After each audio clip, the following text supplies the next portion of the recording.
album Blood. That is Greek, Jamaican, British representative Lianne La Havas with a song called Unstoppable as we fold in or continue our celebration of Black Music Month here on Word Radio, 96.1 FM, 900 AM, and streaming live online at wordradio.com. It is the noon hour on this TGIF edition of The Source, meaning Mike D is in the house for this week's edition of Reelblack Radio. Hey there, Steph. Hello, Mike. Now, for those, they can't see, but it looks like you're wearing a Questlove t-shirt today. I am indeed. Black Music Month. Yes. And he's featured Local hero. Absolutely. He's featured in the movie we're premiering tonight at the African American Museum. I was just looking at his face from 17 years ago. You know how hard it is to try and reassemble footage from, I mean, thankfully it still plays, but I had to use 2-3 different types of I was going to say, and for those of you who DVDs are not technically inclined, the connectors, the cables that we use, and the way that we shot these pieces that are now getting up in age, they have all evolved over the years. So when you're going back and working with older footage that has not necessarily fully been digitized, it is a process. Yeah. And before while Leon was playing, I was saying I've been up all night editing, so just forgive me if I'm a little bleary-eyed tonight. But that's me. I'm a Virgo. I procrastinate. And he's not going to get let off the hook because he's got to do editing for me over the weekend as well. We'll talk a little bit more about the exhibit. Your project is due Tuesday, right? Yes, ideally. Yeah, well, that's I'll be a car mechanic on that one. That'll be a very, very quick job, tune-up. But you've got a big screening happening at the African American Museum tonight. African American Museum tonight at 6:30. God willing, I'll be there at 6:30. with the finished film. Well, which is the issue. Yeah, this is routine for me.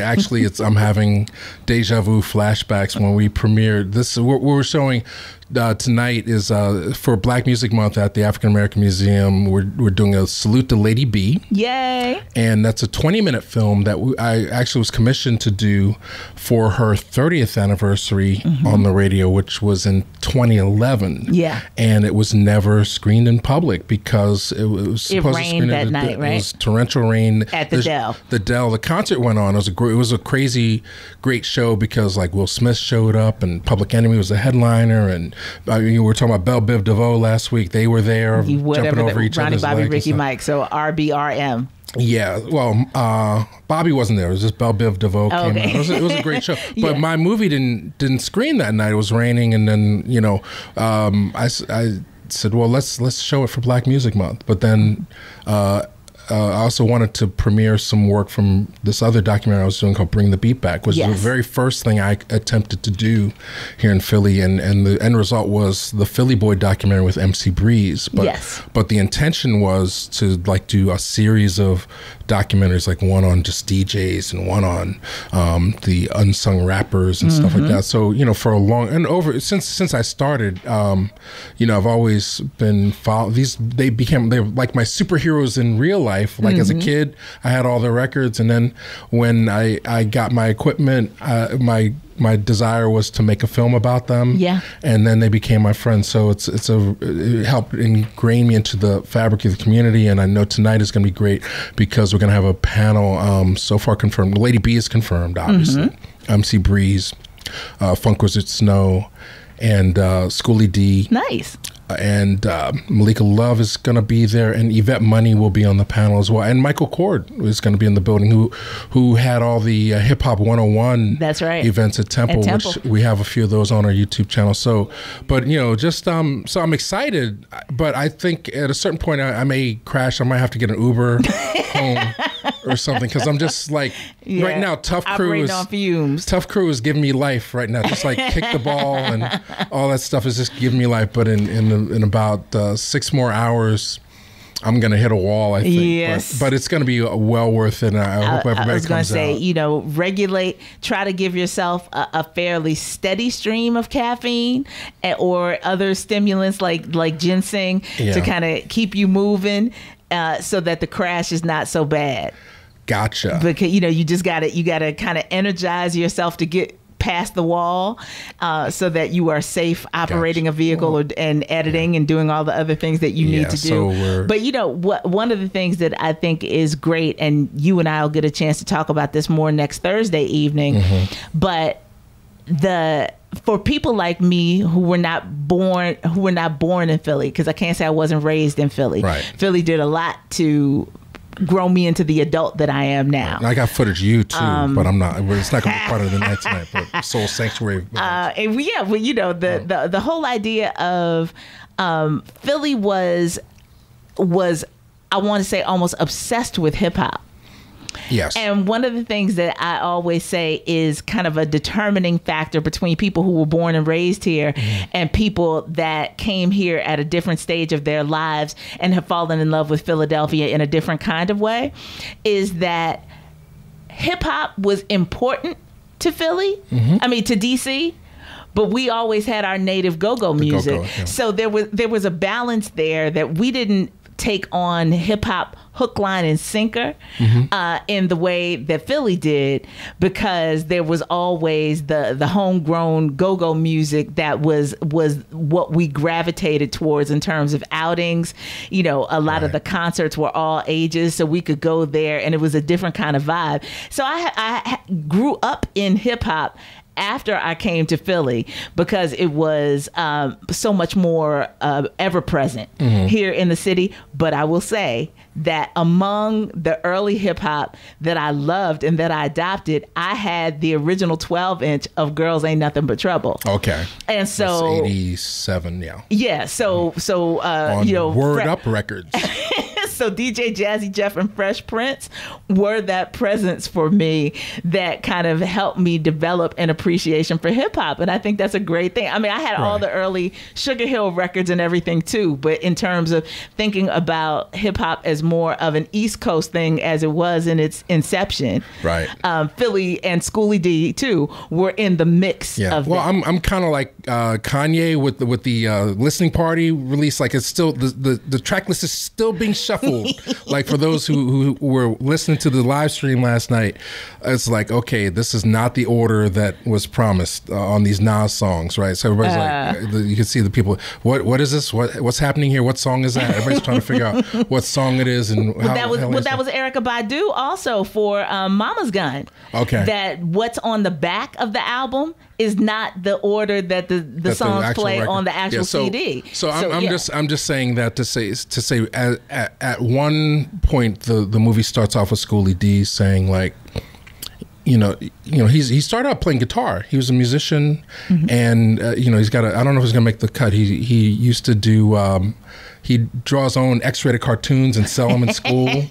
He's in the P-Funk and that's funny, and Richard Pryor and stuff, and then he started making hip hop, you know, but he wanted to paint pictures, you know, but he says, like, when hip hop started, there was no industry. It was it was a collective of people, all the artists. I mean, it's very similar. That's why it's very interesting for us to bring this film out now. Very similar to the way Black independent filmmakers are being ushered into the mainstream, so to speak. I mean, Terrence Nance, I'm hoping we can get him on next week. Yeah. He's got a new show on HBO. Ava, she's blowing up. Everybody is getting label deals now. Yeah. But at the time, people were just selling them out the trunk of their cars. That's right, you know? Quite literally. So, most definitely. So he's like, you know, for you to choose the life of being a rap artist in 1986, you were a maverick. You were somebody. Either you had something to say or you're a complete outcast rebel and a straight hustler, because that's the only way your stuff got seen. Shout out to LG, the teacher. Yeah, we talk about Lawrence Goodman is featured in the film as well. I mean, yeah, it was, you know, the money came from odd places and usually in paper bags, and you just pressed up enough records to get them out to Funko-Mart or Sound of Market, and if you're lucky enough, Lady B would play it on the radio, and you could have shows, and then it elevated to battles at the Spectrum and different things. I mean, hopefully this is sparking memories. Hopefully people will come out and share theirs, and this will be part of the panel discussion. But yeah, I mean, there was no promise of money. It was pure artistic expression and entrepreneurship Yeah. that fueled the movement of the earliest days of hip hop. And then, but now it seems like the tail is wagging the dog. We'll talk about Superfly 2018 in the next segment. Yeah. The trap music movie. But, you know, so yeah, I'm definitely in a very nostalgic mood. And, you know, I wish I could get in the time machine again, but we have fortunately I was there when we were filming, and we have the tapes. We're going to show them tonight. Yeah. Well, you know, one of the other things that I think is really important about your screening tonight and what you are able to bring forth in the piece, even if it's excerpts that people are going to see tonight, is the notion of, we too often, if it didn't come with a certain level of commercial success and recognition, people gloss over the role that certain cities and certain artists had in helping to tell the story or build the foundation for how things expanded in later years. And because your film has such a Philadelphia focus, it puts Philly in context. Absolutely, you know, in how all of this works out. And that's why, I mean, you know, you were the kind of kick in the tail and the inspiration for me to put together my own first documentary, No Such Thing as Neo Soul, about this underground group of spoken word artists and vocalists that were helping to shape my adult presence. And that's why I say that Philly really did raise me, because it was only by hanging around an incredibly talented group of people that were so intently focused on craft, on building their craft, that I even got brought out from just being a Penn student to into the larger Philadelphia cultural community and encouraged to find my own voice in the midst of what was happening in the early 90s, you know, and moving forward. And that was so necessary to building the person who is here on the air at WURD today. And we got to honor those influences. We got to honor those moments, because once they're gone, they're gone. And being able to have folks like you who were there with cameras and intention and captured this stuff and are now able to give us a look back at it and encourage more conversation around it is so, we're very thankful for you. Well, I appreciate that. I mean, but you know, obviously, without the artists that I stood in front of the camera, there would be no support. And big shout out to Tito Irizarry, who he's not going to make it tonight, but he was my camera person on both Philly Boy and Bring the Beat Back. But you know, so it's but yeah, what you were saying, what triggered me was like the originality, like finding your own voice. And I think I think the discussion afterwards is going to be more involved than the snippets that we're showing. But you know, when I sought it out, started making the film, my question was, you know, just as hip hop was on the rise on the national level with the OMTV Raps and all this stuff, Philly artists kind of disappeared. You know, you had Fresh Prince and Schoolie. Everybody got signed to a major. Yeah. And then it didn't fuel back into itself. You had the Hilltop Hustlers, Steady B. I mean, we're not going to discuss that story in this part of the night, but I mean, most people know this Cool C Steady B story. If not, it's something can be researched. But you know, one of the quotes in the movie, Chuck D, he said, and Questlove, he says, like, we've always been in the shadow of New York. Yeah. And then Chuck D said, like, you know, Lady B was one of the first people to play my records, but where it took the detour was, instead of like asserting, you know, Philly, you know, for itself, it kind of co-opted and tried to fold into the mainstream, which is something that didn't quite happen in the earlier incarnation of the Philly music movement with the Gamble and Huff. Right. There was with Sigma Studios and all the musicians. But they also imprinted people with the sound of Philadelphia. So with having the city in the name of what they were creating, it was allowed to stand on its own and not be co-opted by other places. Right. And I hope that movie, I hope that several people are working on Gamble and Huff documentaries. I hope it comes out soon. But but they had a much longer run up, you know, like the runway was much longer. Like Tom Bell, Gamble and Huff, all those people started out on other people's independent labels, you know, the Arctic Records and the Filet of Soul and everything before they broke off and had Gamble Records make the CBS deal, which actually exploded the whole thing into the disco and the 70s phenomenon. So, and if you were not at Sullivan Hall last week for the conversation that was facilitated by the Bloxon Collection, you missed a lot of that. There are people there that know Mr. Gamble's story as well as he knows it himself almost. And so they were filming it and they were in the audience and they would shout out names of songs and shout out names of these independent labels and add it to this collective consciousness, which is, you know, part of what I'm trying to continue and move forward with my own piece that we'll talk about as we continue with the show. But it was so beautiful to see the people that came out in the middle of a day on a Wednesday to be a part of that conversation and that really respect the idea of how you had to build to the kind of success that was eventually reached with Philly International Records. Yeah, but I mean, it's all links in a chain.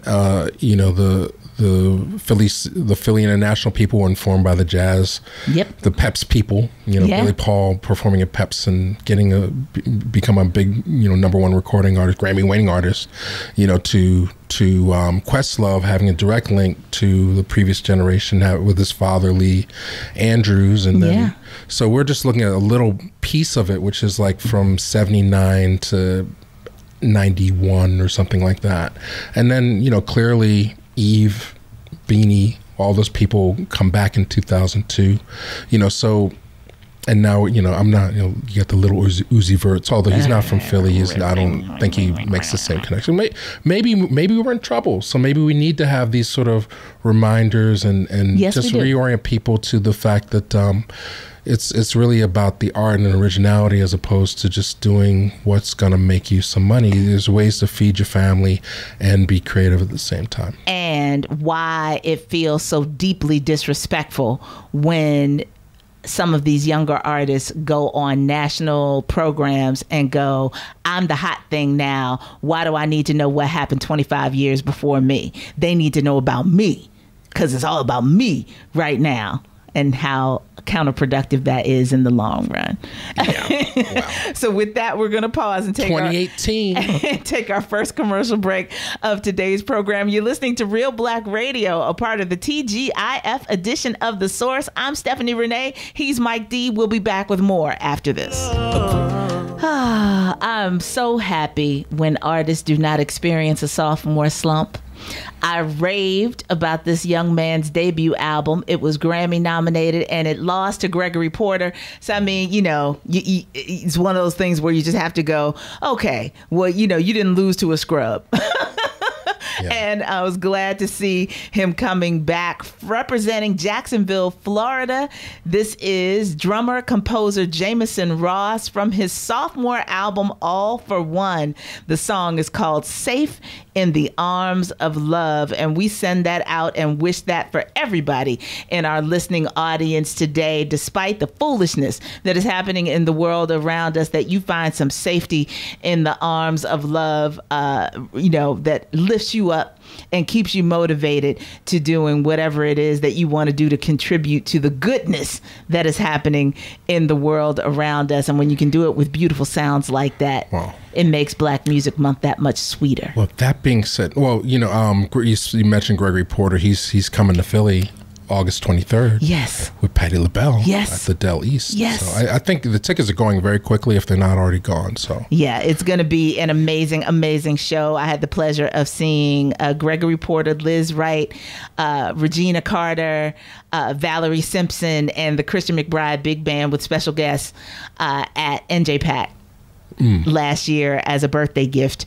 and it was an amazing show. And I'm sure if Miss Patty isn't familiar with Gregory Porter's music, I know he's familiar with hers. Okay. And so hopefully there will be some more multi-generational building and bonding happening, and some really great vocals going on as a part of that show. That's August 23rd. Yes. But before you jump into something else, though, we want to say hey to Reverend Joe, who called in to chime in with us today. How you doing, sir? I'm doing fine, and Gregory Porter can sure enough sing.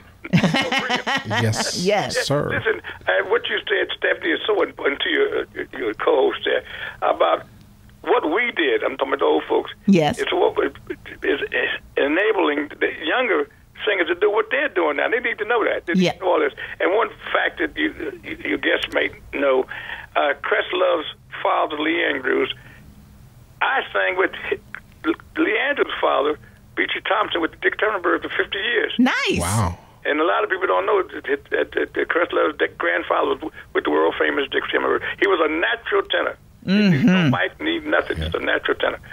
And I did the funeral for Lee Andrews.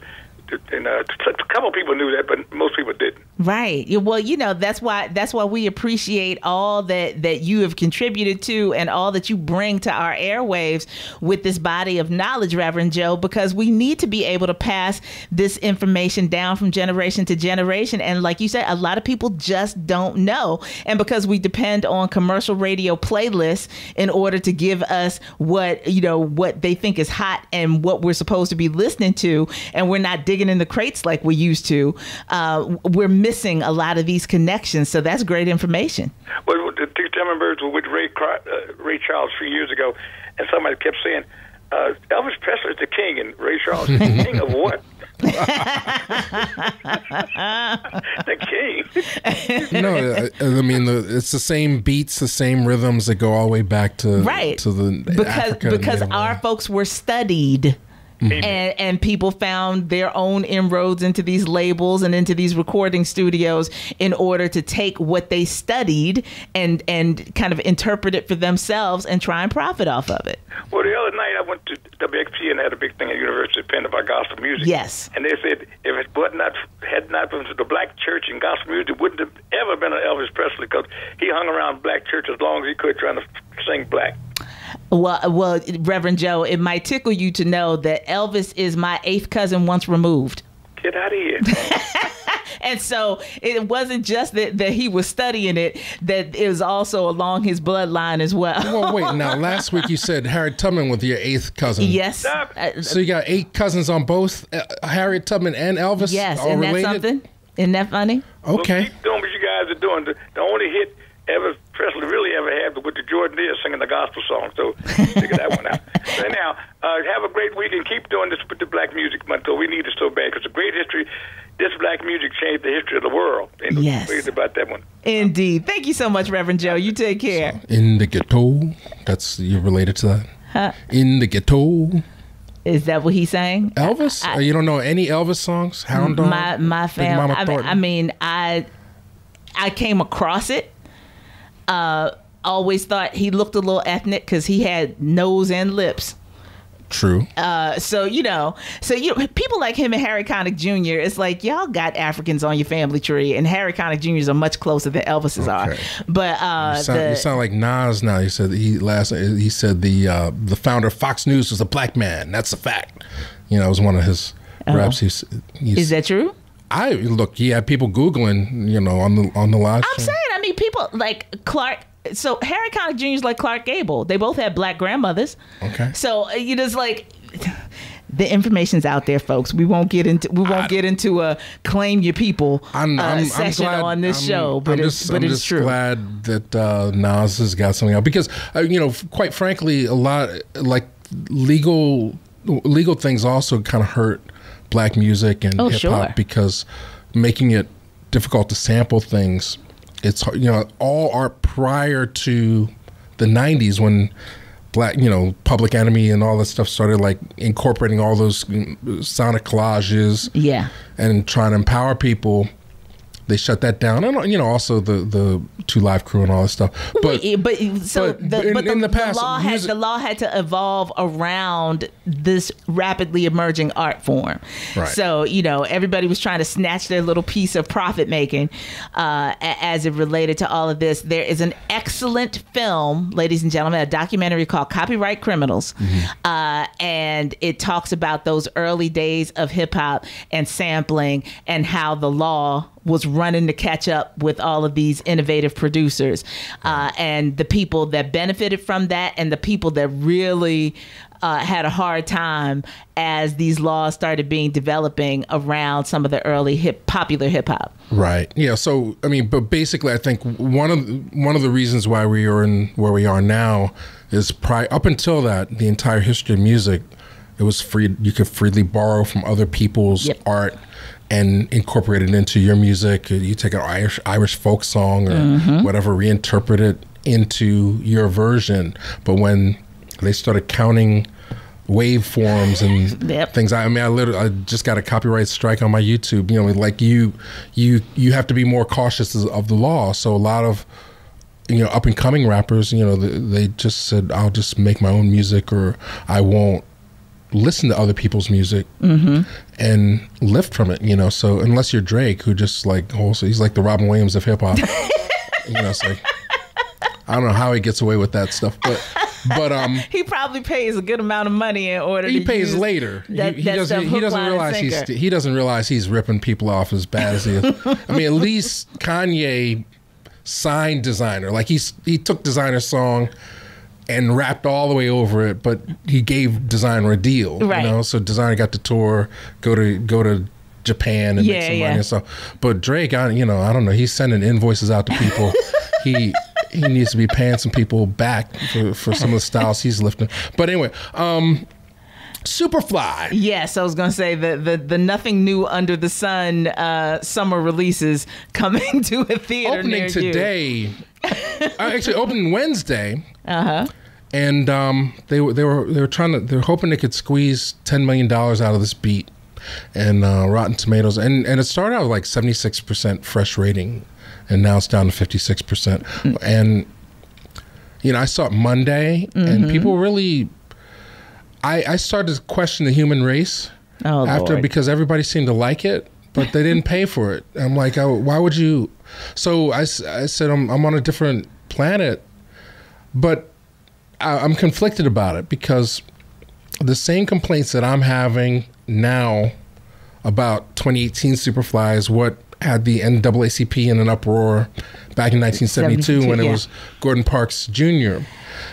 But my defense of the original Superfly is not just the nostalgia or the blaxploitation factor; it's Curtis Mayfield's soundtrack. I feel like that. When you think Superfly, you think of the theme song. Yes. And the fact. And Freddie's Dead. For me, it's Freddie's Dead. Freddie's Dead is one of the be-all, end-alls of the soul era for me. Right. Well, Future does the soundtrack in this one. Freddie does die in this one. And and there's no song nowhere near the equivalent of anything Curtis Mayfield did. I mean, it's not even, there's not even B-side level. But it's just it's just, I think... there's a Curtis Mayfield documentary, so when he got the script, he said, this looks like a commercial for cocaine. And he felt like it was his job, you know, coming from the gospel world and making secular music, to make music that would provide a counter narrative to what the visuals were glorifying. Right. 2018 Superfly, directed by Little X, protege of Hype Williams. I don't know how, you know, it just doesn't do that. There's no moral compass whatsoever. So what I think is really interesting about the way that you frame that, and thank you for that, is that this is so many different organizations. You and I are of the age now where we can look back over a generation and say that it is, when we hand stuff over to young people without guidance and providing context for it, that it's not that they don't have an appreciation for it as art, but without the context, folks don't necessarily feel a responsibility to put bookends around things and give it the same kind of treatment. And so for me, hearing you talk about Superfly of 72 versus Superfly of 2018, and even the soundtrack and how they work in concert with one another makes me think about Black Greek letter organizations, right? That as lawsuits emerged and as people didn't have ritual invested in some of the practices, that you go off the deep end with this idea of brutalization or demeaning behavior and whatever else, and not ritual, and not growing someone up into a role that they're supposed to play in the organization because they don't have the context for why certain things were done and how.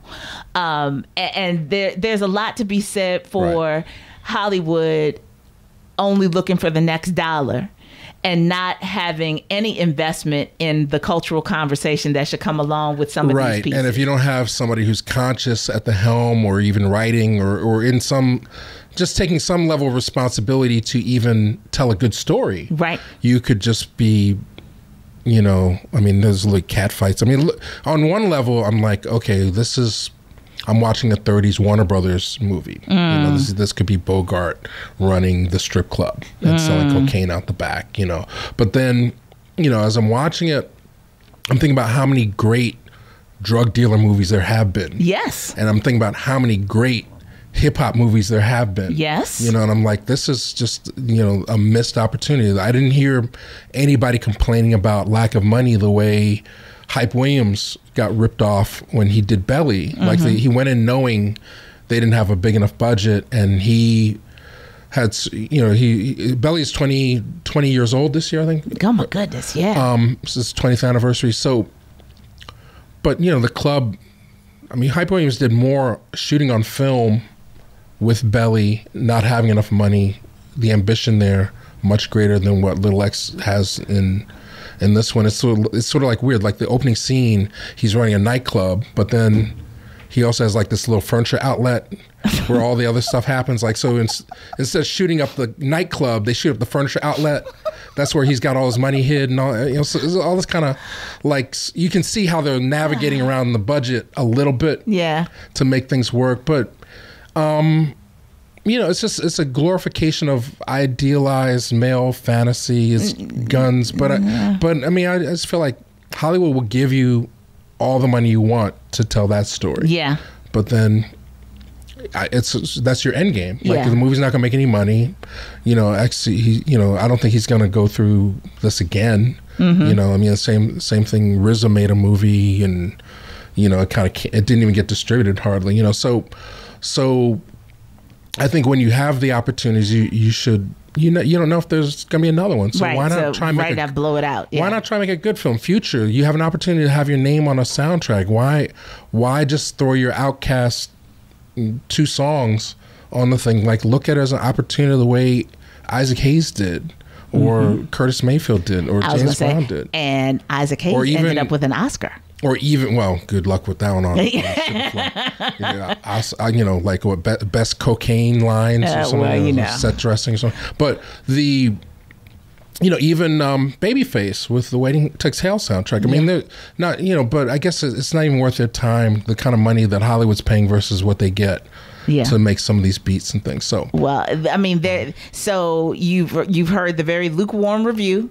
Courtesy of very negative. No, not okay. I mean, if other people like it, it's because it's reflective of their belief system, their culture, right? So if you love trap music, then this movie completely succeeds because it is the visual equivalent of a trap music record. All trap music records sound exactly the same. They orchestrate around very predictable beats and patterns and rhythms, and they glorify one of 3 things: sex, drugs, or violence. So and even the rhymes follow a particular cadence that everybody Versace. So you know, so I mean, I honestly feel like if you were to gauge the movie on what it set out to do, it probably would be successful. But to me, it was very painful. And then see Big Boy in it playing the mayor, and he's corrupt and everything. You know, it was just like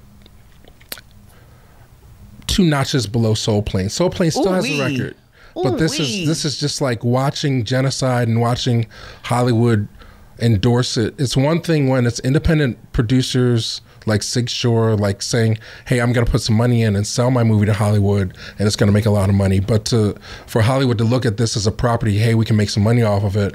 Hey, you want some more guns? Hey, take more time to shoot this. It's just genocide. And it's just very, very destructive. He imagery. said, I want people to note, he said 2 notches below Soul Plane. And on that, we must take our final commercial break in today's segment. Soul Plane's 2 notches above. It's slightly. Soul Plane still has a record. Soul Plane still has a record. This might have the asterisk because it is rated R.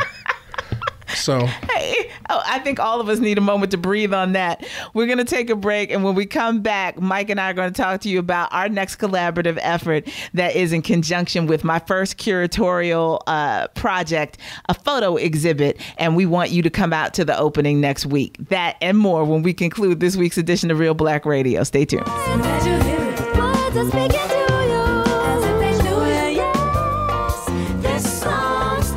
From her album Radio Music Society, that is the very talented bassist and vocalist composer Esperanza Spalding with a song called Radio Song.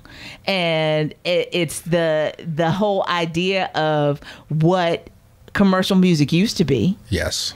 And what we expected from it on many different levels. A theme. To break new artists and to give us a qualified reference for the things that we could and should be listening to. And as a way to get messages out to massive amounts of people. Yeah. Well, when artists were pouring consciousness into their releases. Well, there's always that argument of art versus commerce. Yeah. And I think what happened was sometime around the 70s, and we're talking on a week where they just approved one of the biggest mergers in entertainment history. Yes, they did. AT&T has officially bought Time Warner. Right, and now Netflix is looking at Disney for $62 billion. And Disney is looking at Fox. And Comcast has made a counter offer. So there's a lot of merging about to happen. The net neutrality just went repealed on Monday. It went away. So now corporations are going to have way more control over what you see in front of you than ever. And it may be even difficult to find certain voices because the cable companies or whoever providing service, they actually, with the net neutrality, they can throttle your speed of certain channels. Like Netflix can pay Comcast to get a faster signal, so therefore, like if you wanted to see another system, you wouldn't. It might come in slower, and be blocked completely. That will be passed down to the consumer. You can believe that. Nobody is going to give you faster access to anything, regardless of what you're originally paying them for your services, without charging you whatever that uptick is, passing that down to the consumer. So there's a lot that we're going to see evolving in media and communications, which may be good for art. It may be good for art because people, there'll be more of a counter to what is being force-fed you, perhaps. Yeah, perhaps. Well, we're almost out of time, so let's make sure we get to Timothy, who's hanging on the line. Good afternoon. Timothy. Hey, good afternoon. Mike, I was with some great thinkers, man, about a week ago. And we said that if anybody could do this, Mike could do it. And this gentleman has made a contribution to society. He was around civil rights. He was around some of the great activists and leaders of all time. And if anybody could do it, you could do it. I'd like to see you do a documentary on Dick Gregory. And I said, his last days. Well, there's. Man. Well, I mean, I love Baba Dick. Rest in peace. Our patron saint of Reelblack TV on YouTube. People still. I'm getting comments every day on this content. So he gifted us with his words and. I'm just the conduit to get some of those last things out. If you look at the content, it's in a way it's almost like another book, and people watch it and look at those things over and over again. Well, actually, that's a great lead-in, because what we want to do is, in addition to people coming out, and I know that you have pretty much a sold-out But to answer audience. your question, there is the last year or two of Baba Dick's life, there was a GoFundMe or Kickstarter, make a film about Dick Gregory. I know there's hundreds of hours, going back to 1961 on Dick Gregory. So I'm sure that a great documentary is on its way. Yes, indeed. And part of what Tim just offered you as you're the man to do it is going to be the conversation that we engage next Thursday. Yes. At the Slot Foundation, which is at 4017 Walnut Street, directly across from the Cinemark Theater next to Metropolitan Bakery. I am honored and blessed to have been invited to have my curatorial debut with images that were shot by my late great uncle Maurice Sorrell, who was the first Black White House news photographer and worked for 31 years as the Washington bureau photographer for Johnson Publications. And so it's going to be a retrospective of his work called Photographic Memory. And within the context of seeing his images and learning a little bit more about his life, for the grand opening next Thursday, June 21st. Doors open at 6 o'clock and the Q&A starts at 7. I've asked Mike to be my first Q&A guest, along with Daryl DeBrest, and to talk about having your cameras rolling purposefully to capture so much of what was happening in Philadelphia in the, you could say the underground art scene, or just the emerging art scene that was happening here in Philadelphia. What a blessing it is that was part of your mission, and the role that this footage that you've captured over the years has in continuing to tell that story.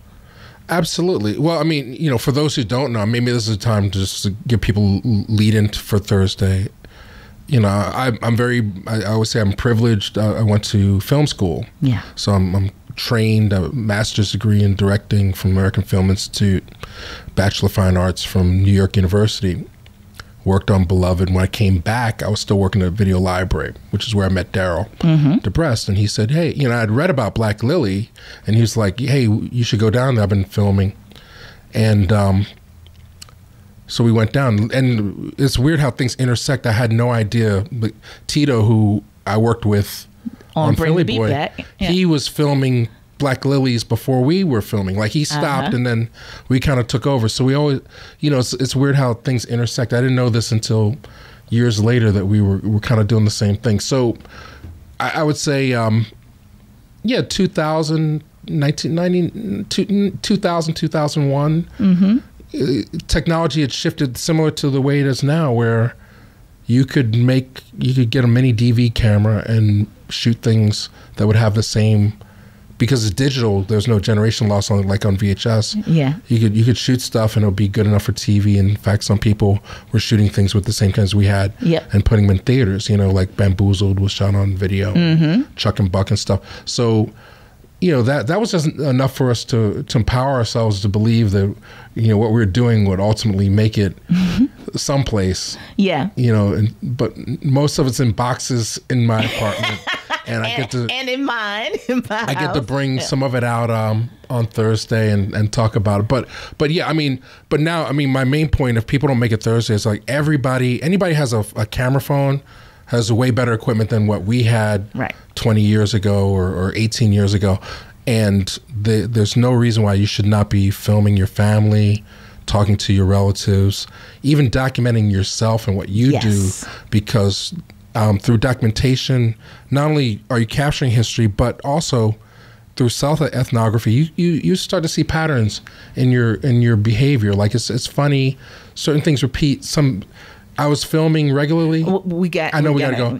And it's like I run into the same people on the train, things like that. You start to see the ability to record is so great, and I hope more people are doing it, and also appreciating the art side of it, not just trying to get views on it, because that's that's headed for self-destruction. It is indeed. But again, the grand opening of Photographic Memory is next Thursday. So it'll be a day before we come back on the air and talk to you all about it. Yeah. At 19th. slot 4017 Walnut Street on Thursday, June 21st, which is also 21st. The first day of summer solstice.